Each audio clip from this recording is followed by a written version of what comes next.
बिस्मिल्लाहिर्रहमानिर्रहीम। मैं हूं आपका होस्ट वारिस तस्लीम रज़ा, एक नए वीडियो के साथ। आज के कैलेंडर और आज की हदीस के बारे में बात करेंगे। अगर आप लोगों ने दरूद पाक नहीं पढ़ा तो आपसे दरख्वास्त है कि अभी दरूद पाक पढ़ लें। अगर हम इस्लामी महीने की बात करें तो आज 9 जुमादिल सानी, अंग्रेज़ी महीने की बात करें तो आज 3 जनवरी 2021 और 10 माघ बरोज़ हफ्ते का दिन है। रात को जलती आग छोड़ना के बारे में मेरे प्यारे आका का क्या फरमान है, इस बारे में हम बात करेंगे। प्यारी प्यारी बातें जो हैं वो सुना करें डेली मेरे प्यारे आका हज़रत मोहम्मद मुस्तफ़ा सल्लल्लाहु अलैहि वसल्लम की, और शेयर भी किया करें।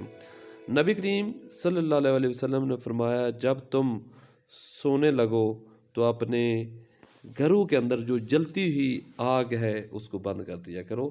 तो ये आज की प्यारी हदीस थी।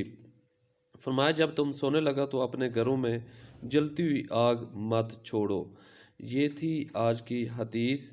अगर आप लोगों ने अभी तक हमारे इस चैनल को सब्सक्राइब नहीं किया तो ये भी आपसे दरख्वास्त है कि आप इसको सब्सक्राइब कर लें, ताकि आने वाली हर डेली की एक जो हदीस है वो आप सुन सकें, और अल्लाह तबारक ताला आपको और मुझे इस पे अमल करने की तौफीक अता फरमाए। अल्लाह हाफिज़।